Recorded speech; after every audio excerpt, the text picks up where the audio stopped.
अस्सलाम वालेकुम सज्जनों मित्रों बेलियो। इस टाइम मेरे नाल फरूक मेरा वीर बैठा होया है, दर्जी है, टेलर मास्टर है। ये नाल इहदा शगिर्द उस्मान गनी बैठा है।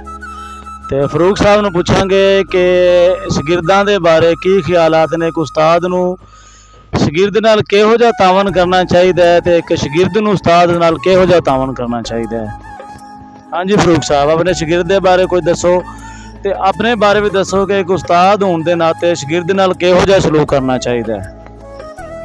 अस्सलाम वालेकुम भाई जान, जिहड़े शगिर्द हुंदे ने उन्हां नूं उस्ताद नाल तावन करना चाहिए। उस्तादां नूं चाहिए कि वो शगिर्दां नूं आदे धीआं पुत्रां तरह समझन कि इन्हां नाल काम जिहड़ा इन्हां नूं जल्दी सिखाण।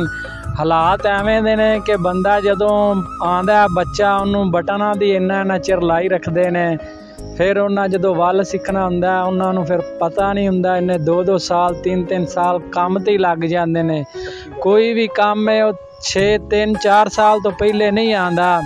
अगर उस्ताद सिखाने वाला होवे तो साल भी बंदा सीख जाता है। अगों शगिर्द ते भी डिपेंड करता है भी शगिर्द जिहड़ा है भी वो किन्ने चेरे च सीख सकता है। जे अगर लैक शगिर्द दे तो वो जल्दी सीख जाएगा।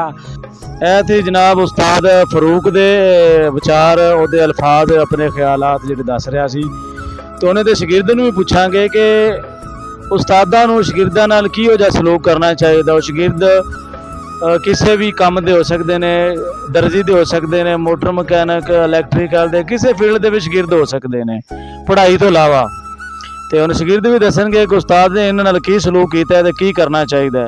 हाँ जी उस्मान साहब जी, अस्सलाम वालेकुम सर। पहली गल तो है कि मेरे उस्ताद माशाल्लाह फरूक साहब नाल बहुत अच्छा टाइम गुजरिया, बड़े अच्छे तरीके नाल इन्होंने सानू काम सिखाया।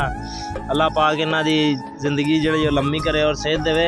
बाकी शगिर्द हज़रात नूं मेरे अगे मेरी यह अपील है कि उस्तादां दी कदर करया करो, ठीक है, ते उस्तादां दी हया करया करो। इन्हां दी कोई भी किसी किस्म की जो तकलीफ ना दिया करो, इन्हां दी गल मन्निया करो, क्योंकि उस्ताद जो दिल तो नाराज़ हो जाता फिर बंदा कामयाब नहीं होंदा, ठीक है ना। उस्ताद नूं हमेशा खुश रखा करो। बेशक तुसीं वल सिख गए जे, तुसीं अपना लहदा कर लिया, लेकिन उस्ताद की कदर करना तुहाडा हक बनता है, ठीक है। इन्हां दी हमेशा कदर करया करो। जो जिवें भी रहन, जो भी तुहानूं कहन, तुसीं हमेशा इन्हां दे अगे सिर झुका के रहा करो। अस्सलाम वालेकुम। अच्छा जी, उस्ताद दा शगिर्द उस्मान गनी साहब ये कह रहा सी कि उस्ताद दी कदर करनी चाहिए है।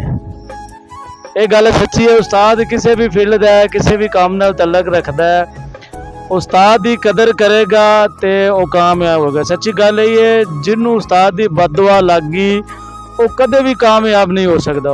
वो अपने आप को कितना भी महान समझे, कितना भी गुरु समझे, उस्ताद की बददुआ लग गई तो कभी भी तोड़ नहीं चढ़ेगा।